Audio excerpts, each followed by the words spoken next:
Muy buenas noches, gracias a Dios por siempre permitirnos estar aquí en su presencia. De hecho, nosotros como hijos de Dios siempre debemos de buscar que su presencia esté en nosotros todos los días y cada minuto. Recordamos mucho la vida de aquel hombre que dice: vive Jehová, Elías, en cuya presencia estoy. Realmente nosotros debemos estar sumergidos, debemos estar inmersos en la presencia de Dios cada día, no desconectarnos. Es muy fácil, la mente juega un papel muy importante en la vida del ser humano. La mente es la que maneja, la que direcciona todos los días nuestra agenda. La mente es la que nos lleva a hacer muchas cosas o no hacer muchas cosas. Por eso es importante lo que el mensaje que empieza a dar Juan es arrepentiros, es cambia de mentalidad, porque el reino se ha acercado. El reino de Dios es algo que está visible. Uno de los problemas que tenemos con la mente es que no podemos ver la realidad de Dios. La mente cuando no es transformada nos mete a una realidad consciente, una realidad en la que solamente yo creo lo que veo, acepto lo que palpo, tomo lo que escucho, y desafortunadamente acá hay una situación que debemos ir analizando, que yo me hago al ambiente en el cual yo me formé. Si yo nazco, por ejemplo, en una religión islámica y yo nazco ahí, pues yo me voy a formar creyendo lo que ahí se cree, me voy a formar de acuerdo a esos pensamientos. Entonces, una de las cosas que a mí me llama mucho la atención del Islam es, como ustedes saben, ellos no comen puerco porque dicen que eso no lo permite su religión. Y si nos metemos a estudiar, nosotros tenemos que tener siempre un espíritu activo, tenemos que buscar un espíritu investigador, siempre debe estar en nosotros. La palabra nos dice que debemos de conocer la verdad. La verdad, si bien es cierto, es una verdad revelada, pero la verdad se tiene que empezar a escarbar. Son cosas profundas, por eso dice Deuteronomio 29 que las cosas secretas y profundas pertenecen a los hijos de Dios. Quiere decir que no es como este libro, ¿verdad? Que yo puedo decir, aquí está toda la información, sino ciertamente aquí está el inicio de algo, pero yo tengo que empezar a ojear y tengo que meterme más profundo y más profundo para llegar a conocer una verdad. Y resulta entonces, como en el Islam, sabemos que ellos no comen carne de puerco, pero si nos metemos a investigar un poquito, ¿verdad?, todo el trasfondo cultural, porque muchas de las cosas en las cuales se forma un pensamiento vienen de un trasfondo o un pensamiento cultural o una forma de vida que se creó. Entonces, la carne de puerco no la comían porque la gente se enfermaba. Entonces, para el sistema de gobierno era demasiado caro curar a las personas de esta carne que los enfermaba. Entonces, ¿qué ocuparon? Ocuparon la religión como un medio de decir: a Alá no le gustan que coman carne de puerco, ¿verdad? Entonces la gente, al recibir ese dogma, por eso es dogma, ese pensamiento lo toman como una verdad y dijeron: a Alá no les gusta que comamos carne de puerco. Entonces, cuando se forma un sistema religioso, un sistema dogmático donde te dice qué hacer, cómo hacerlo y para qué, y ni siquiera te dice para qué hacerlo, sino nada más te dice el dogma es qué hacer, cómo hacerle, pero no te permite el preguntarte, entonces es algo dogmático. Entonces ellos dijeron: bueno, si lo dice Alá, no comemos carne de puerco, pero realmente no había un trasfondo realmente de la carne de puerco. Entonces muchas veces nosotros debemos de entender, esto es importante, que después de lo que sucede en Hechos capítulo 1, Hechos capítulo 2, cuando viene esa transformación de la iglesia, esa transformación tan poderosa de la iglesia, tenemos que ver que hubo un tiempo de persecución, y después de ese tiempo de persecución, no sé si voy a permitirme regresarme un poquito para poder comprenderlo. Cuando después del Señor Jesucristo, ¿verdad?, y Él les promete que iba a venir un consolador, recuerden ustedes que todos estos apóstoles empezaron a irse a las áreas de Asia Menor. En Asia Menor, recuerden ustedes que está Antioquía, recuerden ustedes que está Éfeso, recuerden ustedes que inclusive las 12 iglesias están en Asia Menor, las que habla Apocalipsis. Entonces empieza a haber una migración, una exportación del evangelio del reino hacia esos lugares. Pero después pasa algo curioso, después empiezan persecuciones y viene un sistema oprimido, que es el sistema griego. Y el sistema griego es un sistema que trabaja ¿con qué? Con la mente. Es un sistema filosófico. Entonces, el sistema griego empieza a meterse dentro de las iglesias. Por eso decía Pablo que se cuidaran de los falsos profetas, porque ellos empezaban a introducir otras doctrinas que no eran apostólicas, que no eran del reino, y empezaron a meter mucho dogma. Por eso muchas veces se forma una iglesia muy poderosa, ¿verdad? También dentro de esos sistemas, que es el griego, y otro sistema que es muy poderoso es el sistema babilónico. Son dos sistemas que son dos enemigos que siguen presentes. O sea, el diablo inclusive ya no es un enemigo, el diablo ya fue vencido, el diablo ya no tiene parte ni suerte en nosotros, porque nosotros estamos en Cristo Jesús. Y si Cristo Jesús dijo, tú ya no tienes parte ni suerte en mí, y yo formo parte de su cuerpo, el diablo ya no tiene parte ni suerte en mí, el diablo ya no tiene, porque él ya Dios le dio las llaves aquí a la iglesia, le dio todo dominio y todo gobierno. O sea, el diablo ya no es un enemigo. Muchas veces me llama la atención cuando dicen, es que vuestro enemigo el diablo. O sea, el diablo no es un enemigo. Yo considero más enemigo mi carne, considera más enemigo mi mente, considera más enemigo un sistema griego, un sistema babilónico. Por eso es que el enemigo a vencer, inclusive no me quiero meter este tema apocalíptico porque no quisiera causar una controversia, pero inclusive esta bestia, este dragón, es un sistema que cada vez se hace más fuerte, más grande, en el cual nosotros tenemos que vencerlo. La iglesia le dio la autoridad para vencerlo, pero es a la iglesia que tiene que meter un sistema, y a veces ese sistema se llevó a meter a las iglesias, y nosotros nos acostumbramos tanto que inclusive ya no ponemos en cuestión, en duda, todas las cosas que yo estoy aprendiendo en Dios, o que estamos aprendiendo en Dios. Yo debo de ponerlo y llevarlo siempre a la luz del Espíritu Santo, y todo esto debe descansar en una piedra que es Cristo Jesús.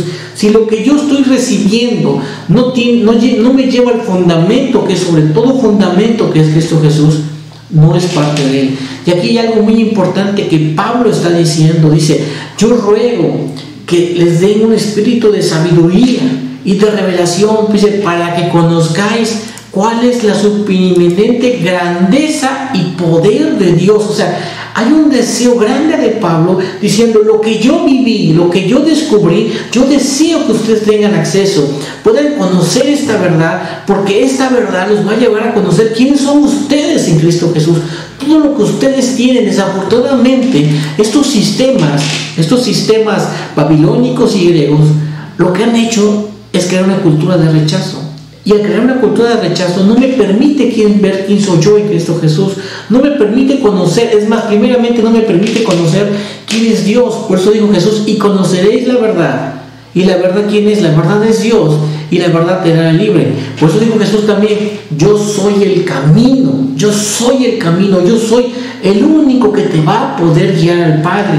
Pero volviendo al punto de referencia, es que todo esto es que este sistema se metió y empezó a robarnos perlas preciosas. Empezó a robarnos cosas que si hoy le dijera que existe 1 de Corintios, 2 de Corintios y 3 de Corintios, usted tal vez me va a decir, no es cierto, no existe, porque la Biblia que yo crecí, que me enseñaron que es la única, que es la Reina Valera, dice que nada más hay 1 y 2, pero ellos nos robaron, o sea, el sistema nos robó 3 de Corintios, y hay otros libros importantes que fueron robados, que en la manera que yo empiezo con ese espíritu, ¿verdad?, de esa búsqueda de la revelación, Dios me empieza a dar asertividad, de decir esto sí y esto no. Esto es muy interesante, y quiero enfatizar en esto, en esta mañana, en esta noche, porque lo más importante es poder comprender cómo llegar a esta verdad.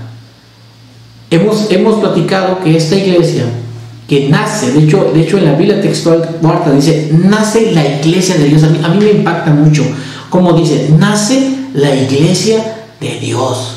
O sea, nace una iglesia. ¿Y cómo nace? En el día de Pentecostés. Dice, estaban todos juntos en el mismo lugar, y de repente llegó del cielo un estruendo como de una ráfaga de viento impetuoso, el cual llenó toda la casa donde estaban sentados. Pregunta, ¿quién es el que llena la casa? ¿Es el hombre? Es el hombre que está tocando un instrumento y con un esfuerzo quiere bajar la presencia de Dios.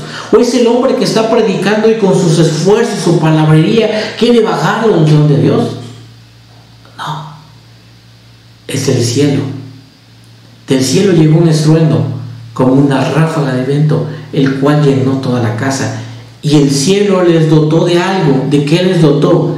De lenguas de fuego, que se repartieron y posaron sobre cada uno de ellos, y todos fueron llenos del Espíritu Santo. Amén. Aquí hay algo que yo debo de entender. Mi vida en Dios empieza cuando yo soy bautizado del Espíritu Santo. Cuando yo soy bautizado por el Espíritu Santo. Había en Jerusalén, dice, varones judíos piadosos provenidos de toda nación debajo del cielo. Y cuando ocurrió este estruendo, dunamis, poder, o sea, hubo un poder del cielo, un dunamis, dinamita, algo se dinamitó del cielo, la multitud se reunió. Miren ustedes, no hubo un esfuerzo humano por atraer gente.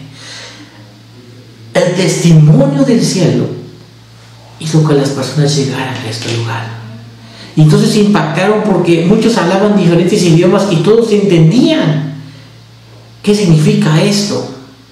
Y entonces se levanta Pedro, un Pedro convertido, un Pedro transformado, se pone de pie delante de los 11 apóstoles. Y aquí quiero empezar. 11 apóstoles, una iglesia apostólica, una iglesia equipada, y les declaró: varones, escuchad mis palabras. ¡Qué poderoso! Pedro, un Pedro titubeante, un Pedro miedoso, un Pedro inseguro. Entonces empieza con seguridad, escuchar mis palabras, y empieza a hacer una disertación. Pregunta: ¿tomó una Biblia? Ahí no dice que tomó una Biblia, porque en ese entonces no había una Biblia. A lo mejor había pergaminos del Antiguo Testamento. Entonces, ¿de qué habló? ¿De qué le habló Pedro? De lo que el Espíritu Santo le inspiraba. Y muchas veces nosotros, inclusive, hemos llegado a rechazar la voz del Espíritu, que es la voz del Padre, porque decimos: si no está aquí escrito, no lo creo. Hay un lenguaje que es el lenguaje del Espíritu, que es Dios mismo queriéndote nutrir. Dios es un Dios dinámico. Todos dan la espalda de una palabra, pero todas esas cosas secretas, como dijimos aquí, eso es un ejemplo. Esto es como si fuera, ¿verdad?, la pasta de la palabra, pero la palabra es una letra, y lo que te vivifica es el Espíritu. Tú puedes amar mucho la letra y conocer mucho la letra, pero Dios desea que tú ames su Espíritu. Por eso dice la palabra: la letra mata, pero el Espíritu te está vivificando todos los días. Entonces, quiero centrar en esto. Una iglesia apostólica es sumamente necesaria para empezar el proceso de transformación. Dios les dio las herramientas y los recursos para equipar, para instruir, para ministrar, para sanar a las personas que están ahí. Muchas veces el problema de que yo no llego a ver esa verdad que está ahí y que para unos es palpable, pero para otros no, es por algo. Es por la iniquidad, es por un tema de rechazo, es por un tema de pecado. Dice la palabra que en Hechos capítulo 2, cuando estamos leyendo, que sobrevino temor a toda persona. Y la pregunta es: ¿por qué ya a veces no hay temor en las iglesias? ¿Y por qué no hay temor en nuestras vidas? Es porque el pecado llega a endurecerse tanto que ya ni siquiera lo vemos. El pecado ya forma parte a veces de las personas, que ya no se logra ver. Por eso, cuando viene el Espíritu Santo, nos hace sensible, y el Espíritu Santo dice que nos redarguye y que nos convence de toda justicia y de todo pecado. La pregunta es: ¿cómo yo puedo reconocer un ministerio apostólico, profético, evangelístico, de maestro, de pastor, que está dentro de una estructura apostólica, que está dentro de una cultura del reino? ¿Cómo yo lo puedo reconocer? Porque Él siempre te va a hablar de justicia. Él siempre te va a hablar de lo que es correcto, y Él va a tener un rechazo profundo contra lo que no es correcto. Y tal vez para ti podrías tú decir, si eres muy sensible o te mueves mucho en sentimientos y en emociones, dirías: qué pastor tan duro, qué evangelista tan duro, qué apóstol tan duro, qué profeta tan duro. Si bien es cierto, la base es el amor, pero lo cierto es que debe de haber un proceso. O sea, si estamos viviendo, usted me diría: hermano, usted me está diciendo que en Cristo es una nueva criatura, me está usted diciendo que hay una superinminente grandeza del poder de Dios, me está diciendo que en Cristo todo es posible, y me diría con toda razón, pero no estoy viviendo. O sea, esto es lo que debe ser, pero esta es mi realidad. O sea, ¿cuál es el proceso que yo debo de llegar a donde debo llegar, a donde estoy? Y ese es el punto de partida. Tal vez estamos, usted dijera, estamos como que retardándonos más a los puntos claves que queremos, pero lo que deseamos en Dios es hacer conciencia que hay un deber ser en Dios, hay un ser perfecto en Dios, hay un varón perfecto en Dios, pero yo tengo una realidad. ¿Y cuál es mi realidad? Que yo no estoy disfrutando todo eso. Aún las bendiciones no me alcanzan, aún hay situaciones en las que yo no resuelto. ¿Pero por qué es esto?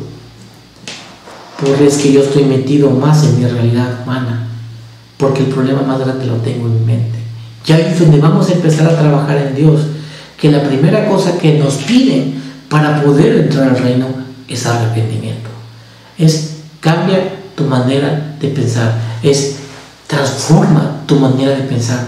Todo lo que está en tu psique, y se hizo una vida. O sea, hay una vida psique, es decir, yo hago mi vida en base a lo que creo y esto lo hago, pero nunca llego a un tema de reflexión personal y digo: si esto que pienso, si esto que hago agrada a Dios. Si usted empezara a buscar a Dios todos los días con este pensamiento, hasta el punto de derramar sangre, como dice la palabra, es: Señor, ¿esto que hago te gusta? Pero no como una forma, como dijo Jesús, no como aquellos que buscan agradar para que los demás se den cuenta, sino realmente en un entendimiento personal. Yo tengo que ver en qué punto de partida estoy. Yo tengo que ver este proceso que está. Entonces, la palabra me dice que después de que hubo un arrepentimiento, el bautismo de Juan, de hecho Juan, erróneamente hemos dicho que es Juan el Bautista y así lo conocemos. Realmente Juan es un preparador del camino. Juan vino a preparar un camino, como lo hemos visto. Entonces el arrepentimiento, el bautismo, fue llevado a un tema de un cambio de mentalidad. Pero después vino un bautismo de Jesús, que dice: yo los vengo a bautizar, dice, en agua, y los vengo a bautizar en fuego. O sea, los vengo a equipar. ¿Por qué? Porque a mí el Evangelio me equipa. El Evangelio me da la capacidad, me da el dunamis, me da el gobierno para poder ejercer. Y dice la palabra que es interesante, porque dice en versículo 20: el sol se convertirá en tinieblas, la luna en sangre, antes que venga el día glorioso del Señor, y sucederá que todo que invoque el nombre del Señor será salvo. Varones israelitas, oí estas palabras: Jesús Nazareno, varón aprobado por Dios entre vosotros con maravillas y prodigios que hizo Dios por medio de él entre vosotros, a este fue integrado. Y luego dice la palabra: dijo el Señor a mi Señor: siéntate a mi diestra hasta que ponga a tus enemigos por estrado de tus pies. Sepa pues con certidumbre, con certeza, toda la casa de Israel, que a ese Jesús a quien vosotros crucificáis, Dios lo hizo Señor y Cristo. Yo debo de entender que el Señor venció todas las cosas, que Él es Señor sobre todas las cosas. Y si yo entiendo con esta certeza quién es Cristo Jesús y quién soy yo ahora en Cristo Jesús, por el perdón, por la sangre de Jesús, por el perdón de sus pecados, yo debo de entender algo muy importante. Y quiero empezar a concluir esto. Una cosa es ser salvo y otra cosa es nacer de nuevo. Una cosa es haber alcanzado la salvación y otra cosa es haber nacido de nuevo. ¿Se acuerdan la conversación que tiene Jesús con Nicodemo? Vamos a buscar en la palabra. esa conversación interesante que habla en Juan capítulo 3, son dos cosas. ¿Para qué me sirve la salvación? ¿Para qué me es útil la salvación? Pero ¿para qué me es útil nacer de nuevo? Vea usted que Dios nos revele esta porción. Juan 3:3. Respondió Jesús, le dijo: de cierto te digo que el que no naciere de nuevo no puede ver el reino de Dios. ¿Se están dando cuenta que Jesús no le está hablando de la salvación a Nicodemo? La salvación es la primera parte, pero el nacer de nuevo me habilita para ver ¿qué? El reino de Dios. Y la pregunta es, ¿qué es el reino de Dios? ¿Por qué siempre Jesús hablaba del reino de Dios? ¿El reino de Dios qué es? La palabra nos dice que el reino de Dios es justicia, es gozo y es paz. Romanos 14:17. Pregunta: si yo no vivo en justicia, si yo no tengo paz y no tengo gozo, ¿en dónde estoy parado? El reino de Dios no es comida de mi vida, sino practicar la justicia y la paz y tener el gozo del Espíritu Santo.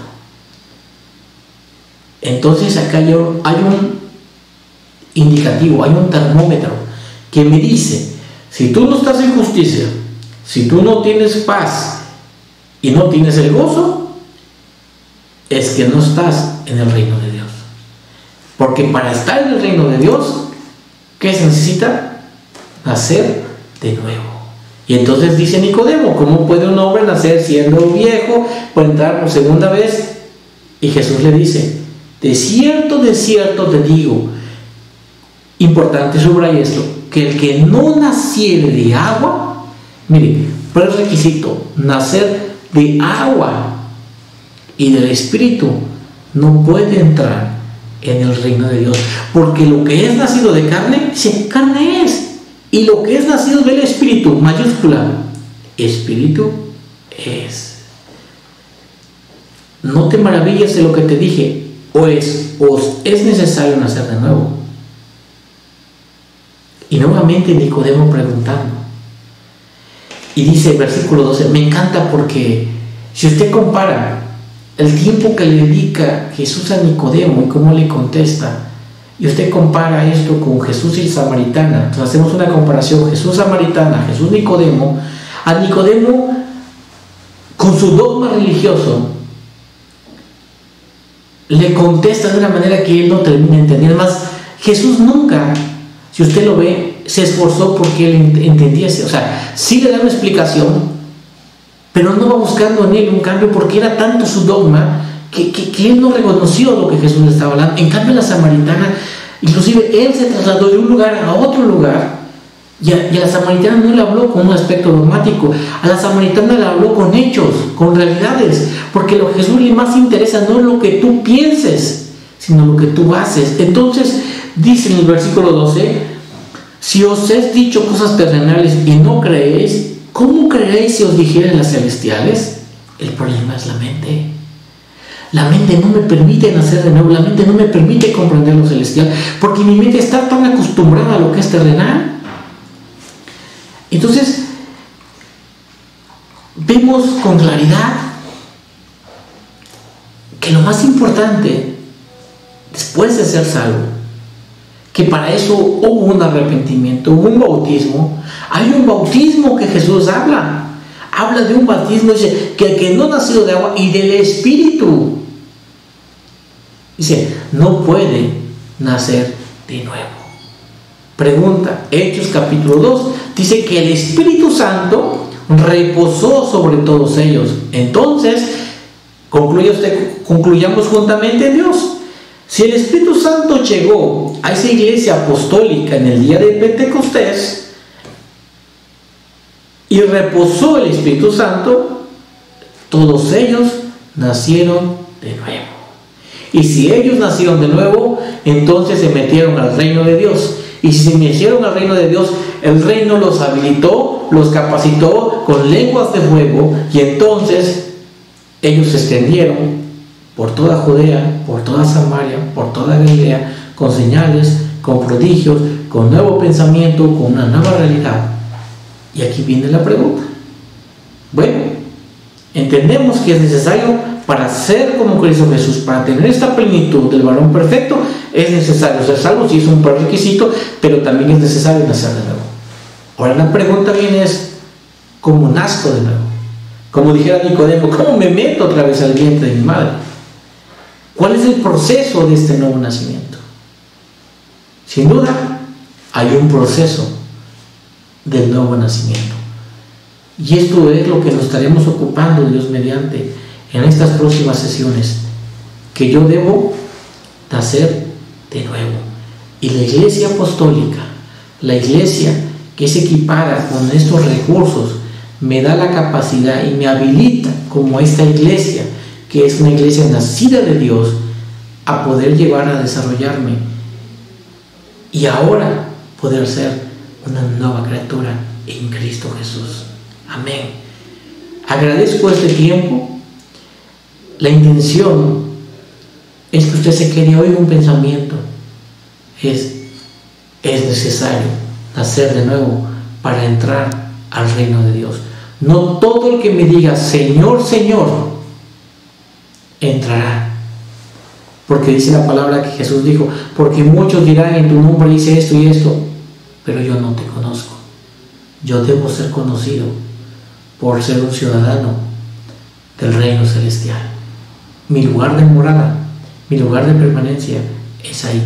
Por eso dijo Elías, vive Jehová en cuya presencia estoy, porque él siempre estaba metido en el reino de Dios. O sea, su ciudadanía estaba en el reino.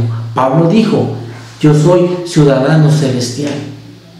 Agradezco a Dios por este tiempo y esperamos en Dios que esto pueda ayudarles a crecer en su espíritu, y su espíritu se empiece a ensanchar bajo la sustancia de Dios. Gracias, Padre, gracias, Señor amado, porque hoy nos quedamos, Señor amado, con este pensamiento. Yo me quedo, Padre, con este pensamiento.